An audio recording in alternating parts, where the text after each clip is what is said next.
사람 때문에 지친다는 말은 약해졌다는 뜻이 아닙니다. 오히려 감정과 책임을 오래 붙잡고 살아온 사람에게 가장 먼저 나타나는 신호입니다. 문제는 많은 이들이 이 신호를 참고 넘기다 마음부터 무너진다는 점입니다. 수행자들은 이 상태를 가장 경계했습니다. 마음이 먼저 닳아버리면 아무리 좋은 가르침도 삶에 남지 않기 때문입니다. 그래서 스님들은 사람을 대하는 법보다 사람 때문에 자신을 잃지 않는 법을 먼저 익혔습니다. 이 이야기는 그들이 실제 수행에서 사용해온 마음의 사용법에서 시작됩니다. 사람에게 지친다는 말은 약해졌다는 뜻이 아닙니다. 오히려 너무 오래 버텼다는 신호입니다. 우리 몸이 한계에 다다르면 통증으로 경고하듯이 마음도 더 이상 버틸 수 없다는 신호를 보내는 겁니다. 문제는 우리가 이 신호를 무시하고 계속 참아낸다는 점이죠. 착한 사람이 되어야 한다는 강박, 관계를 유지해야 한다는 의무감 때문에 이미 무너진 마음을 억지로 붙들고 있습니다. 그러나 고대 인도에서 출가 수행이 체계화되던 기원전 5세기 붓다와 그의 제자들은 이 신호를 절대 무시하지 않았습니다. 마음이 먼저 무너지면 수행도 삶도 함께 흐트러진다는 사실을 정확히 알고 있었기 때문입니다. 그들이 가장 먼저 익힌 것은 상대의 말과 태도를 자기 문제로 번역하지 않는 마음의 습관이었습니다. 남의 분노와 불안은 그 사람의 업이지 나의 정체성이 아니라는 점을 분명히 했습니다. 이것은 단순히 무시하거나 외면하라는 뜻이 아닙니다. 상대방이 쏟아내는 비난과 모욕은 그들 내면의 번뇌가 밖으로 튀어나온 것일 뿐이라는 사실을 정확히 인식하라는 겁니다. 초기 불교 경전에는 이런 이야기가 나옵니다. 한 바라문이 붓다를 찾아와 온갖 욕설과 비난을 퍼부었습니다. 붓다는 조용히 듣고 있다가 이렇게 물었습니다. 만약 당신이 누군가에게 선물을 가져갔는데 그 사람이 받지 않는다면 그 선물은 누구의 것이 되겠습니까? 바라문은 당연히 선물을 가져온 사람의 것이라고 대답했습니다. 붓다는 말했습니다. 당신이 지금 나에게 쏟아낸 욕설과 비난을 나는 받지 않겠습니다. 그것은 모두 당신에게 되돌아갈 것입니다. 이 씨앗을 내가 받아들이지 않고 그대로 돌려보낼 때 그 독은 나를 해치지 못하고 본래 주인에게 머물게 됩니다. 남의 감정 쓰레기를 내 마음의 밭에 심지 않는 것이야말로 첫 번째 방어입니다. 현대 심리학에서도 이것을 투사라고 부르며 중요하게 다룹니다. 상대방이 나에게 화를 낼 때 그 화의 대부분은 사실 그 사람 자신의 내면 문제에서 비롯된 경우가 많습니다. 어린 시절의 상처, 해결되지 않은 갈등, 억압된 감정들이 나를 통해 표출되는 겁니다. 이것을 알아차리는 순간 상대의 말에 상처받을 이유가 사라집니다. 그것은 나에 대한 진실이 아니라 그들의 고통이 만들어낸 환영이기 때문입니다. 티베트 밀교 수행자들은 매일 아침 명상을 시작하기 전 반드시 자신의 몸 주변에 보호막을 세우는 관상법을 수행했습니다. 이것은 단순한 상상이 아니라 실제로 심리적 경계를 구축하는 강력한 훈련이었습니다. 그들은 히말라야의 험준한 산속에서 수행하면서 외부의 거친 환경뿐만 아니라 내면의 부정적 에너지로부터도 자신을 보호해야 했습니다. 우리의 몸 주변에는 감각적으로 느껴지지 않는 미세한 에너지장이 존재합니다. 현대 과학에서도 생체 전기장의 존재를 인정하고 있으며 이것은 우리의 감정 상태와 직접적으로 연결되어 있습니다. 독성 있는 사람과 마주치기 전에 잠시 눈을 감고 온몸을 감싸는 황금빛 보호막을 시각화하십시오. 이 빛의 결계는 외부의 부정적인 기운을 흡수하지 않고 튕겨내는 방어 체계가 됩니다. 실제로 많은 수행자들이 이 방법을 통해 극도로 부정적인 환경 속에서도 내면의 평화를 유지할 수 있었습니다. 중요한 점은 이것이 타인을 차단하거나 무시하는 행위가 아니라는 겁니다. 오히려 나 자신을 단단히 세워서 상대방의 감정에 휘둘리지 않고 더 명료하게 대응할 수 있게 만드는 훈련입니다. 수행자들은 관계를 끊기보다 감정이 달라붙지 않도록 훈련하는 것이 수행의 출발임을 알았습니다. 마음을 지키는 방식을 먼저 닦지 않으면 아무리 사람을 피해도 독은 따라옵니다. 매일 아침 3분만 투자하십시오. 조용히 앉아서 숨을 고르고 내 몸 전체가 따뜻한 빛으로 감싸이는 모습을 마음속에 그립니다. 이 빛은 어떤 부정적인 에너지도 통과시키지 않으며 나만의 안전한 공간을 만들어줍니다. 처음에는 추상적으로 느낄 수 있지만 꾸준히 반복하면 실제로 어려운 사람을 만났을 때 마음이 덜 흔들리는 것을 경험하게 됩니다. 이것은 자기 암시나 플라시보 효과가 아닙니다. 뇌의 과학 연구에 따르면 시각화 훈련은 실제로 뇌의 신경회로를 변화시키며 스트레스 상황에서 더 안정적인 반응을 가능하게 만듭니다. 선불교의 조사들은 제자가 도발적인 질문을 던질 때 즉시 답하지 않았습니다. 그들은 먼저 호흡을 고르고 침묵 속에서 진실을 찾았습니다. 이것은 도피가 아니라 가장 현명한 대해응이었습니다. 9세기 중국 당나라 시대 조죽 스님은 한 승려가 개에게도 불성이 있습니까? 라고 물었을 때 곧바로 답하지 않았습니다. 그는 잠시 침묵했고 그 침묵 속에서 무라는 한 글자를 던졌습니다. 이 한 글자는 1000년이 넘는 시간 동안 수많은 수행자들에게 깨달음의 화두가 되었습니다. 즉각적인 반응이 아니라 침묵 속의 응답이었기에 그토록 강력한 울림을 가질 수 있었던 겁니다. 수행자는 말보다 호흡을 먼저 챙깁니다. 감정이 올라오는 순간 숨이 흐트러지면 마음도 따라 흔들리기 때문입니다. 현대의학에서도 호흡과 감정의 상관관계를 명확히 밝혀냈습니다. 우리가 화가 나거나 불안할 때 호흡된 자동으로 얕고 빨라집니다. 반대로 호흡을 의도적으로 깊고 느리게 조절하면 자율신경계가 안정되면서 감정도 함께 진정됩니다. 상대방의 자극적인 말에 즉각적으로 반응하려는 마음이 일어날 때 곧바로 말하지 마십시오. 숨을 깊이 들이마시고 내쉬는 3번의 호흡이 당신의 감정과 이성 사이에 신성한 틈을 만들어줍니다. 이 짧은 시간이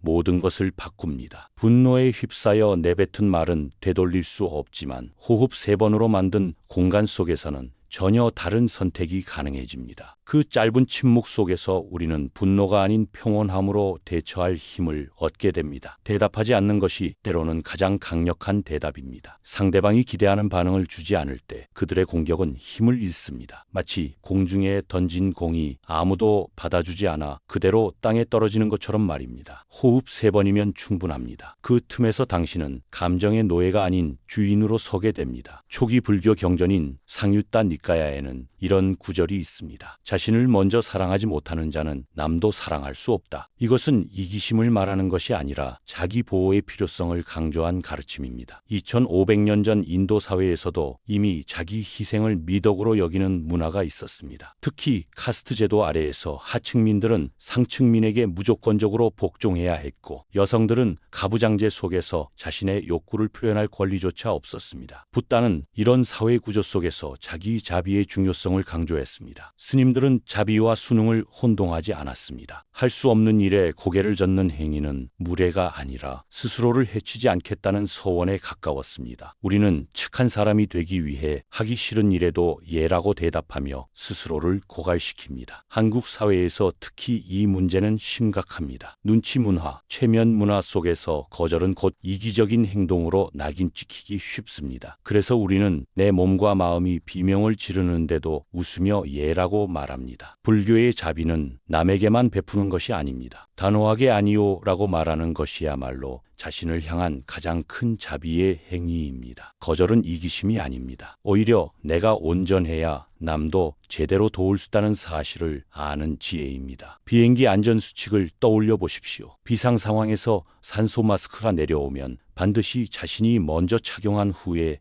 옆 사람을 도와야 합니다. 내가 먼저 쓰러지면 아무도 도울 수 없기 때문입니다. 인간관계도 마찬가지입니다. 경계는 벽이 아니라 나를 지키는 울타리입니다. 이 울타리가 견고해야 그 안에서 진정한 사랑과 자비가 자랄 수 있습니다. 붓다의 제자 중에 앙굴리말라라는 살인자가 있었습니다. 그는 919명을 죽이고 그들의 손가락으로 목걸이를 만든 연쇄 살인마였습니다. 마을 사람들은 그를 보기만 해도 도망쳤고 왕의 군대조차 그를 두려워했습니다. 붓다는 그를 만났을 때 설득하거나 바꾸려 하지 않았습니다. 다만 그가 스스로 깨달을 수 있는 질문을 던졌을 뿐입니다. 나무에서 가지 하나를 꺾어오라는 단순한 요청, 그것을 다시 붙여보라는 불가능한 과제를 통해 앙굴리말라는 스스로 폭력의 무의미함을 깨달았습니다. 변화는 강요가 아니라 각성에서 온다는 진리였습니다. 스님들은 상대를 바꾸려 애쓰지 않았습니다. 사람을 고치려는 마음이 가장 큰 집착임을 알았기 때문입니다. 우리가 인간관계에서 괴로운 가장 큰 이유는 타인의 행동과 말을 통제하려는 집착 때문입니다. 남편이 술을 끊게 하려고,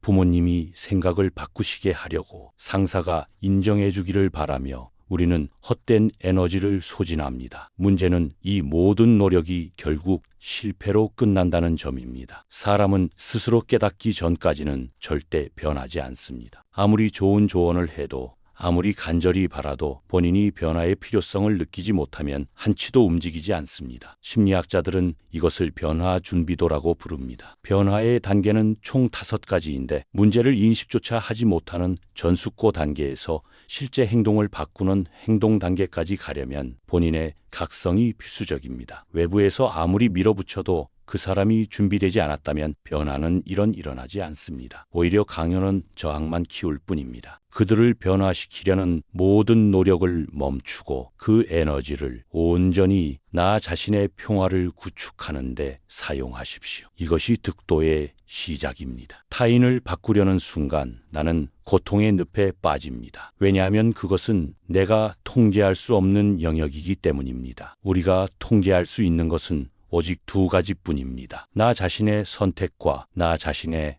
반응입니다. 상대방이 어떻게 행동할지, 무슨 말을 할지는 그들의 자유입니다. 하지만 그것에 대해 내가 어떻게 반응할지는 온전히 나의 자유입니다. 이 경계를 분명히 하는 순간 엄청난 해방감이 찾아옵니다. 더 이상 타인의 변화를 기다리며 인생을 낭비할 필요가 없어지는 겁니다. 그 손을 놓는 순간 자유가 시작됩니다. 윗바사나 명상의 핵심은 단 하나입니다. 일어나는 모든 현상을 있는 그대로 관찰하되 개입하지 않는 것입니다. 2500년 전 인도의 수행자들이 발견한 이 원리는 현대 심리학에서도 감정 조절의 가장 효과적인 방법으로 인정받고 있습니다. 하버드 대학교의 신경과학 연구팀은 명상 수행자들의 뇌를 스캔한 결과 감정을 관찰하는 훈련이 편도체의 과잉 반응을 줄이고 전두엽 피질의 활동을 높인다는 사실을 발견했습니다. 쉽게 말해 감정에 휩쓸리지 않고 이성적으로 대처할 수 있는 뇌 구조로 변화한다는 겁니다. 독설이 쏟아질 때 내 안에서 일어나는 분노와 슬픔에 휩쓸리지 마십시오. 모든 감정과 자극을 마치 지나가는 구름을 바라보듯 한 걸음 떨어져서 관찰하십시오. 이것은 감정을 억압하거나 무시하라는 뜻이 아닙니다. 오히려 감정을 더 명확하게 인식하되 그것과 동일시하지 말라는 겁니다. 내가 화가 났다는 것과 내가 곧 화 그 자체라는 것은 전혀 다른 문제입니다. 화는 내 안에서 일어나는 하나의 현상일 뿐 나라는 존재 전체를 정의하지 못합니다. 내 마음이 흔들리는 것을 알아차리는 순간 당신은 감정의 노예가 아닌 주인이 됩니다. 알아차림이라는 한 걸음의 거리가 모든 것을 바꿉니다. 지금 내 가슴이 두근거리고 있구나. 지금 분노가 치밀어 오르고 있구나. 지금 슬픔이 밀려오고 있구나 하고 관찰하는 순간 이미 당신은 그 감정에서 한 발짝 떨어진 겁니다. 관찰자의 자리에 서면 분노도 슬픔도 그저 지나가는 현상일 뿐입니다. 그것이 나 자신은 아닙니다. 하늘에 구름이 지나가도 하늘 자체는 변하지 않듯이 감정이 지나가도 본래의 나는 여전히 그 자리에 고요히 존재합니다. 이 훈련은 처음에는 어렵게 느껴질 수 있습니다. 감정의 폭풍 속에서 관찰자의 자리를 유지하기란 쉬운 일이 아니기 때문입니다. 하지만 매일 5분씩이라도 명상을 통해 자신의 호흡과 감각을 관찰하는 연습을 하다 보면 점차 일상 속에서도 이 거리두기가 자연스럽게 일어납니다. 그리고 어느 순간 과거에는 나를 무너뜨렸던 상황에서도 평온함을 유지하는 자신을 발견하게 됩니다. 선종의 조사들은 세상의 비난에도 일체 해명하지 않았습니다. 6조 해능은 5조 홍인으로부터 법을 전수받았지만 많은 승려들이 그의 깨달음을 인정하지 않았습니다. 특히 신수라는 고참 승려는 해능이 무학의 평민 출시라는 이유로 그를 거부했습니다. 제자들이 이런 비방을 전할 때마다 해능은 그것이 나와 무슨 상관인가라고 물었습니다. 그는 자신의 깨달음을 증명하거나 변호하려 들지 않았습니다. 고요함은 설명이 필요 없는 완전한 상태였습니다. 당신이 평화를 위해 선택한 침묵 혹은 거리를 두는 행동을 주변에서 이기적이라고 비난할 수 있습니다. 특히 한국 사회에서는 관계를 중시하는 문화 때문에 혼자만의 시간을 갖거나 모임을 거절하는 것이 쉽지 않습니다. 왜 안 나오냐? 왜 연락을 안 하냐? 요즘 왜 그러냐는 질문 공세에 시달리며 결국 해명하게 됩니다. 하지만 당신의 내면의 고요는 그 누구에게도 설명하거나 변명할 필요가 없습니다. 침묵은 힘이며 당신의 평화는 스스로 지켜야 할 가장 소중한 보물입니다. 변명하는 순간 평화는 흔들립니다. 왜냐하면 변명은 상대방의 기준에 나를 맞추려는 시도이기 때문입니다. 내가 왜 이렇게 행동했는지 정당화하려는 순간 이미 상대방의 판단에 힘을 실어주는 겁니다. 그들이 나를 이해하든 안 하든, 그들이 나를 인정하든 안 하든 그것은 그들의 몫입니다. 나는 내 평화를 위해 필요한 선택을 했고 그것으로 충분합니다. 당신의 선택을 이해하지 못하는 사람에게 굳이 설득할 필요는 없습니다. 설명 없는 평화가 가장 강력한 평화입니다. 진정한 평화는 타인의 승인을 필요로 하지 않습니다. 오히려 타인의 승인에 의존하는 순간 그것은 더 이상 평화가 아니라 조건부 안정일 뿐입니다. 당신의 침묵을 지키십시오. 그 침묵 속에 당신만의 성역이 있습니다. 붓다는 29세의 왕궁을 떠났습니다. 사랑하는 아내 야소다라와 가 태어난 아들 라훌라 그리고 미래의 왕위를 버리고 출가한 것입니다. 당시 인도 사회에서 이것은 상상할 수 없는 선택이었습니다. 왕자로서의 의무, 남편으로서의 책임, 아버지로서의 역할을 모두 저버린 행위로 비난받았습니다. 실제로 그의 아버지 정반왕은 아들의 출가 소식을 듣고 병상에 누웠고 아내는 홀로 아이를 키우며 오랜 세월을 기다려야 했습니다. 그러나 이것은 무책임한 도피가 아니라 더 큰 깨달음을 향한 용기 있는 단절이었습니다. 역사는 그의 선택을 증명했습니다. 사람에게 지치지 않는 비결은 사람을 이기는 기술이 아니라 마음을 소모하지 않는 사용법에 있습니다. 때로는 가장 큰 수행 비책이 바로 단절입니다. 이것은 냉정하거나 비정한 태도가 아닙니다. 오히려 나와 상대방 모두를 위한 가장 자비로운 선택일 수 있습니다. 아무리 노력해도 독이 되는 관계는 우리의 수행을 방해합니다. 매일 에너지를 빼앗기고 매일 상처받고 매일 무너지는 관계 속에서는 어떤 성장도 평화도 불가능합니다. 당신의 평화를 해치는 인연은 고통 없이 다만 고요하고 단호하게 놓아주는 용기가 필요합니다. 매듭을 푸는 것은 패배가 아니라